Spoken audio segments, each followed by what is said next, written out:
Opa, beleza? Tô aqui de volta. Bom, nessa aula aqui a gente vai fazer o seguinte. A gente vai corrigir esse problema que está aqui, ó. E aí a gente já vai aproveitar e colocar também essas permissões aqui da maneira correta. Beleza? Então eu vou voltar lá na AWS, no IAM, para a gente fazer certinho. Vamos ver se aquela role ali vai realmente funcionar. Spring Boot. Aí aqui, ó, vou remover do Elastic Beanstalk.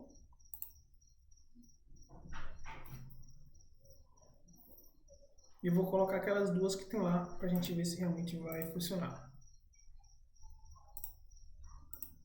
A primeira é essa daqui. Beleza? E a segunda é essa aqui.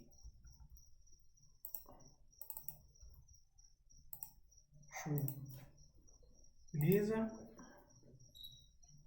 Então foi, tá lá as duas permissões que pede na documentação.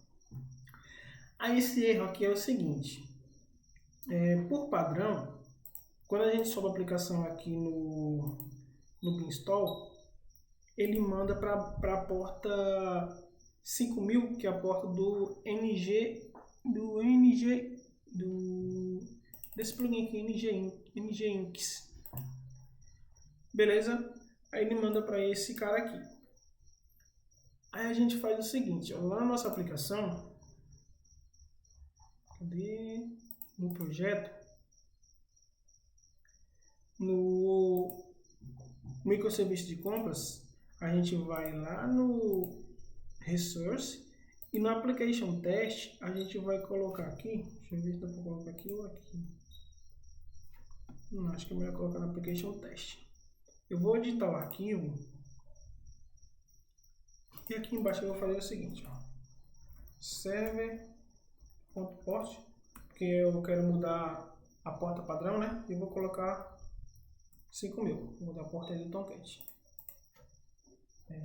Atualização da porta do Tomcat.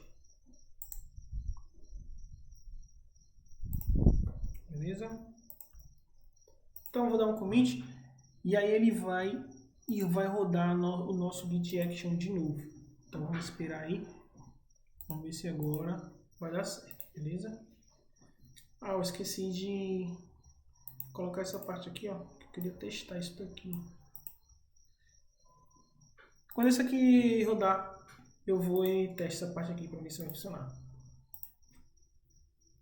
Mas beleza, vamos esperar aí agora para ver se vai funcionar. Clicar aqui para ver. Beleza, já está no build name. Aí veja como está realmente o nosso código bem interessante. Eu fiz o commit direto pelo Git, porém poderia ser direto pela ferramenta aqui, né? Que aqui vai ser mais rápido, mas eu dei um commit lá para a branch do main e aí ele automaticamente já rodou a nossa esteira. Então é assim que funciona aí a parte de automação, né, do nosso código. Ele já rodou a esteira, já rodou os testes, já rodou o build, está rodando agora o build, né, para gerar o nosso pacote. E agora ele vai mandar o nosso pacote lá para o Beanstalk. Aí lembrando que eu atualizei aqui as permissões e agora é só ver se isso daí realmente vai funcionar, se são apenas essas permissões. Ah, aqui até fala.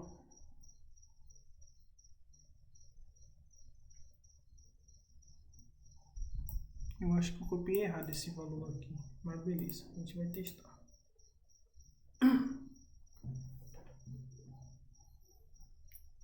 E aí, beleza, deu certinho o nosso deploy. Vamos testar de novo. Opa. /app. Espera aí, deixa eu ver o que não foi agora.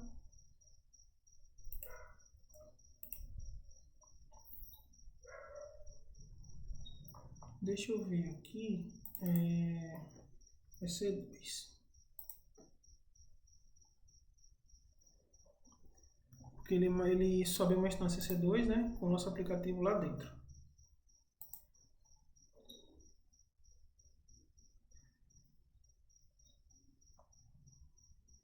tá rodando.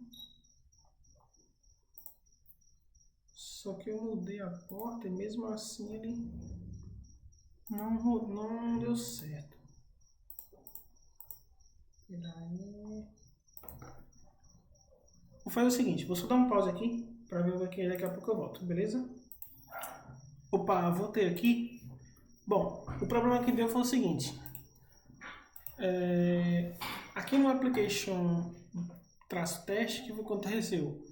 Quando eu coloquei aqui o server port, aqui em cima tinha outro server port que era o 8080. Daí estava dando esse conflito. Vou mostrar para você aqui, ó. Vou mostrar aqui os commits, ó.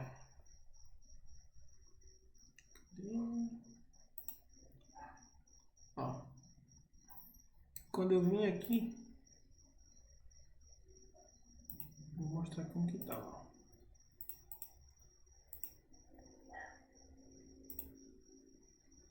Olha como que tava. Eu coloquei o server port aqui embaixo, só que aqui em cima tinha 8080. Aí realmente ele nunca ia dar certo. Aí tava dando problema. A segunda coisa que tava dando problema foi o seguinte. Eu vim aqui, ó. E aí eu mudei. Eu peguei esse código aqui, que a gente estava vendo no início da aula, desse github.sha, que ele gera um hash, né? Que aí ele usa isso lá no Beanstalk pra gente... Porque cada aplicativo é um build diferente, né? Aí aqui no início ele mostra. Ele fez um build, né? Com sucesso. Para esse bucket aqui, ó. Que a gente vai pesquisar ele lá no S3 para ver se realmente criou. E aí ó, a chave, ó, como que ele cria. Ó. É app, -spring, -boot, latest e coloca o hash aqui, né? .zip. Aí beleza. Aí ele fez o build com sucesso. Aí se eu voltar aqui, ó, cadê? Vou vir no início aqui, ó. Spring Boot Application. Veja que tá health aqui, ó. Tudo certinho. Se eu clicar aqui, ó. Tá tudo certinho também. Aí aqui, ó, eu tenho o status. Tá tudo ok. Tem a parte de monitoramento também, ó. Tem a parte de alarmes também, se a gente quiser criar algum alarme, né? Tem a parte de eventos também. Aí os eventos é tudo o que aconteceu na nossa máquina. Deu um olho aqui, ó. Isso é o que eu estava testando, estava dando 500. Aí beleza, se eu vim aqui agora, ó, e se eu posso vir por aqui ou por aqui, ó. Se eu clicar aqui para ver o aplicativo, aí agora ele mostra a paginazinha lá do Tomcat, né? Que deu status 404. Aí se você lembra dos requests nossos, é o seguinte. A gente tem, depois do host, a gente tem /API, /pedido, /o ID de um pedido. Aí o que acontece? Quando a gente está subindo a nossa aplicação, se você lembra, eu vou apagar isso aqui, a gente não vai mais precisar esses caras aqui. Vou te mostrar aqui para você entender o que eu estou falando, tá? Aqui no Resource, quando a gente, ó, vou voltar aqui, no Application Properties, a gente está dizendo que o perfil ativado vai ser o de teste, beleza? E aí no perfil de teste, a gente está usando como banco de dados o H2 em memória. E como o DDL dele está create, o que é que vai fazer? O Hibernate ele vai procurar esse arquivo aqui, ó, import.sql. E no import.sql, a gente insere um pedido lá dentro, que é o que a gente usa como teste. E o ID dele é 1. Então, se eu vier aqui, ó, e se eu colocar API /pedido /1, é para trazer aquele pedido. Pronto. Exatamente, ó. Agora, a gente já está com a nossa aplicação lá dentro da AWS. Ó, aqui tem o endpoint, que é lá do Elastic Beanstalk. Então, a gente já está fazendo a integração bonitinha lá do nosso GitHub. Ó, você vai ver, por exemplo, eu vou fazer o seguinte, nesse arquivo aqui, ó, eu vou mudar o nome para lucas.barros. Você vai ver que vai funcionar. Lucas Barros. Update user.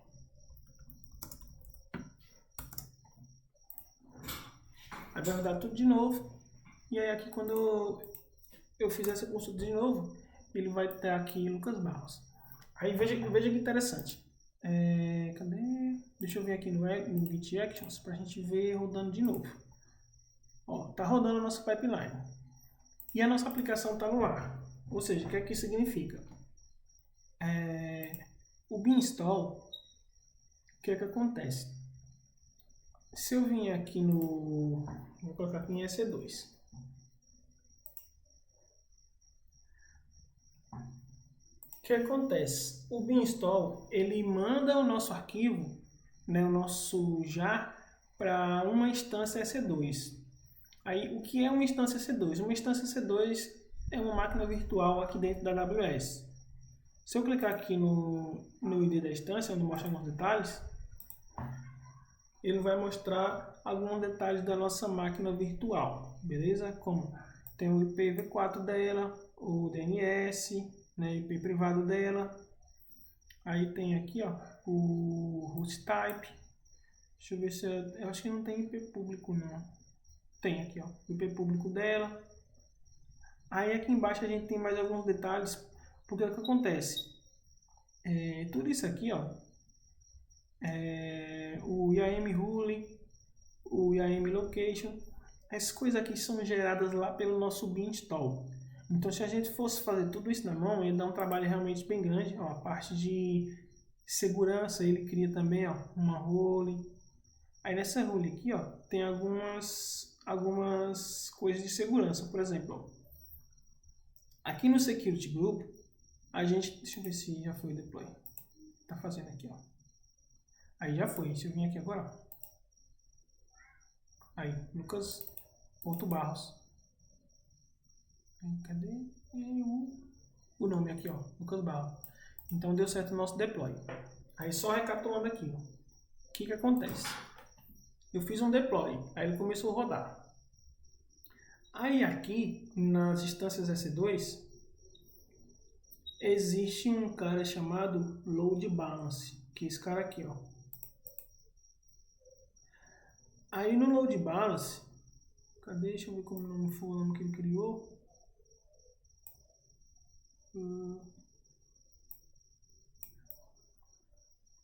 Eu acho que ele jogou para isso aqui, ó. Pronto. Aí, deixa eu ver aqui a lista, né?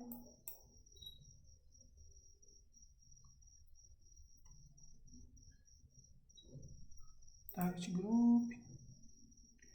Deixa só alguma coisa aqui que eu vou explicar para vocês. Internet também. Quero ver como foi o nome que ele criou. Acho que ele criou esse aqui.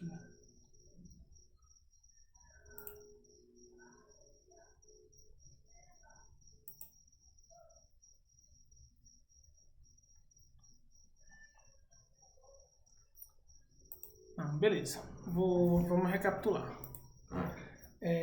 Aqui, o que foi que aconteceu? Ele manda o nosso aplicativo para as instâncias EC2. Só que no caso, a gente só tem uma instância rodando. Como é que eu sei? Se eu vim aqui no Autoscale Group,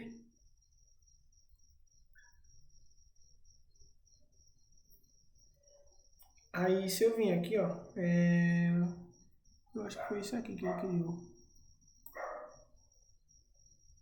É porque ele criou com um nome bem estranho mesmo. Aí a gente tem o seguinte, ó. A gente tem, no mínimo, tem que ter uma instância rodando, né? O máximo uma, e a capacidade máxima também é uma. Mas às vezes a gente pode trocar aqui, por exemplo, tem que ser, a gente que a capacidade desejada seja 1, né? A mínima que tem que estar rodando é 1 e a máxima, por exemplo, 2. Ou seja, quando acontecer algum problema que disparar algum alarme, ele vai subir mais uma instância automaticamente ele vai fazer o load balance, vai ficar mandando request para as duas instâncias quando eu estiver fazendo request para a minha aplicação, né? Aí o que acontece? Quando a gente faz um deploy, e eu tô aqui, né? Tô dando request aqui, tô fazendo requisição. Aí o Beanstalk é inteligente o suficiente para fazer o seguinte: aqui no meu load balance, ele só vai mandar request aqui, ó, para a instância que já fez o deploy, se o meu deploy, se ele aconteceu realmente com sucesso. Aí se o deploy aconteceu, né, ocorreu tudo bem, aí sim ele vai começar agora a mandar request para aquele novo build, que foi o build que a gente fez aqui, ó, onde a gente trocou o nome. Enquanto o deploy aqui, ó, porque aqui, por exemplo, aqui pode ter dado sucesso, mas aqui lá no Beanstalk, vou botar aqui, ó. Mas na verdade, se der problema lá, aqui vai dar vermelhinho também. Se der algum problema aqui na subida da nossa aplicação, né, se o nosso deploy falhar, aí isso aqui ele não vai mandar request para o nosso build atual, que foi o build que a gente trocou o nome, beleza? Ele vai voltar a aplicação para o build anterior que estava dando com sucesso. Então, isso tudo o nosso Beanstalk já faz aí automaticamente para você, beleza? Bom, então é isso aí.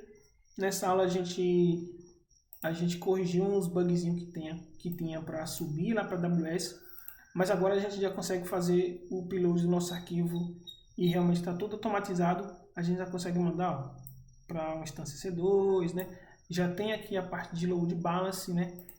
Deixa eu só explicar aqui um pouquinho do EC2 como que funciona, porque ele faz deploy no EC2, beleza? Aí aqui, como eu expliquei, né? Aqui é a instância, né? Uma máquina virtual lá dentro da AWS, T2 Micro, que é o free tier, né? A gente não paga por essa máquina aí, a gente só paga pelos requests que são lá do load balance, mas é bem pouquinho. Eu estou falando com você aqui só para você ver como que faz esse deploy. Aqui a gente tem algumas informações da nossa instância, como por exemplo, os detalhes dela aqui, a parte do IAM, né, que eu falei para vocês, são as funções ali do IAM. Ó, aí se eu clicar aqui, ó, em segurança, eu tenho os inbound rule e os outbound rule. Ou seja, o que é que significa isso? Os inbound rule são a parte de rede, de entrada de rede da minha máquina.